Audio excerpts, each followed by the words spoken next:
میرے آقا و مولا صلی اللہ علیہ وسلم کا گزر ایسے لوگوں کے پاس ہوا جن کے پیٹ بہت بڑے بڑے تھے، جیسے مکان ہوتے ہیں نا بڑے بڑے مکان، ان کے پیٹ بڑے بڑے مکانوں کی طرح تھے، اور ان کے اندر سانپ بھرے ہوئے تھے جو باہر سے نظر آ رہے تھے۔ میرے آقا و مولا صلی اللہ علیہ وسلم نے فرمایا جبریل یہ کون لوگ ہیں؟ فرمایا حضور یہ آپ کی امت میں سے سود خور ہیں جو سود کو کھاتے ہیں۔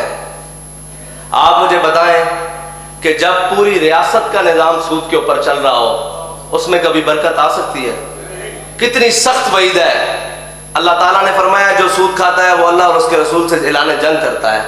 کیا ہم اللہ اور اس کے رسول سے اعلان جنگ کر کے کامیاب ہو سکتے ہیں؟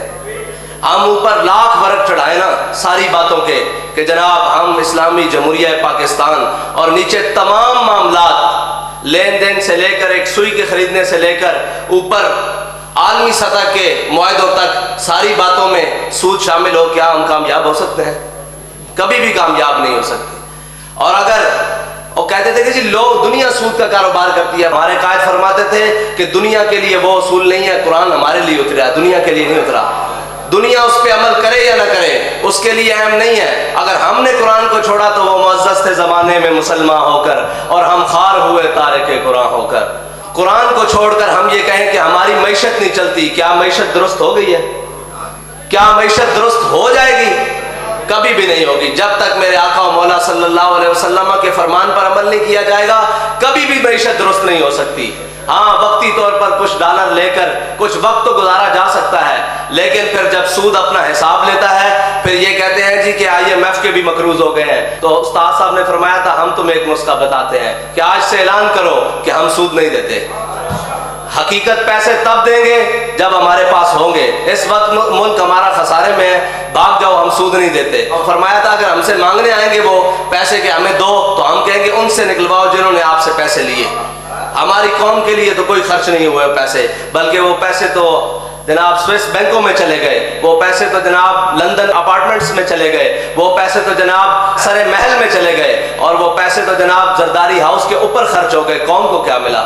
قوم کے لیے نہیں۔ تو اگر پاکستان کے اندر حقیقی معیشت کا نظام درست کرنے کے لیے کوئی مخلص ہے تو سب سے پہلے سود کا نظام ختم کرنا ہوگا، اور سود کے نظام کی موجودگی میں کبھی بھی پاکستان کی معیشت ترقی نہیں کر سکتی، اور اللہ اور اس کے رسول سے جنگ کر کر ہم کبھی بھی ترقی نہیں کر سکتے۔ میرے آقا و مولا صلی اللہ علیہ وسلم نے آگے ایک منظر دیکھا، جب آپ آگے گزرے کچھ لوگوں کے پاس تو جن کے ہونٹ اونٹوں کی طرح بڑے بڑے تھے اور جن کے منہ میں پتھر ڈالے جاتے، پھر جناب جہنم کی چٹانیں ان کے منہ میں داخل کی جاتی۔ اب منہ اتنا سا ہے اس کے اندر جہنم کی چٹان داخل کی جائے، آپ دیکھیں کتنا دردناک منظر ہوتا۔ جب وہ پھٹ جاتے ٹوٹ جاتے پھر دوبارہ صحیح ہو جاتے، پھر دوبارہ نئی چٹان داخل کی جاتی۔ میرے آقا مولا صلی اللہ علیہ وسلم نے پوچھا کہ جبریل یہ لوگ کون ہیں؟ انہوں نے عرض کی یا رسول اللہ یہ آپ کی امت میں سے وہ لوگ ہیں جو یتیموں کا ناحق مال کھاتے تھے، جو یتیموں کے بیواؤں کے پلاٹوں پر قبضہ کرتے تھے، جو یتیموں اور بیواؤں کے کوٹوں پر قبضہ کرتے تھے، جو بیت المال کے اندر زکوٰۃ کے نام پر کرپشنز کرتے تھے، یہ وہ لوگ ہیں۔ ان کو یہ سزا تو قیامت تک ہے، اور یہ سارے جن کو سزائیں مل رہی ہیں یہ رب سے دعا کرتے ہیں کہ یا اللہ قیامت قائم نہ ہو، ہمارا حشر تب کیا ہوگا، ہمیں کیا سزا، تب کیا سزا دی جائے گی۔ یہ منظر وہاں سے لے کر قیامت تک ہے، اور قیامت کے بعد انہیں دائمی جہنم ملے یا میرے آقا مولا صلی اللہ علیہ وسلم کی شفاعت ملے، یہ تو ایک بات کی بات ہے، لیکن اس دوران جو اللہ تعالیٰ نے عذاب مقرر کیا ہے اس کے اوپر میرے آقا مولا صلی اللہ علیہ وسلم جب معراج کے سفر سے واپسی آئے تو آ کر کہا کہ میں راتوں رات مسجد حرام سے بیت المقدس، پھر لامقام، پھر سارے معاملات۔ تو جب قریش کے سامنے یہ بات آئی تو انہوں نے ماننے سے انکار کر دیا۔ ابو جہل بھاگا۔ یہ کافروں اور منافقوں کا کام ہوتا ہے کہ جب بھی کوئی اچھی بات سنی تو دائیں بائیں کان لگائے کہ جی یہ بات سچی ہے یا نہیں۔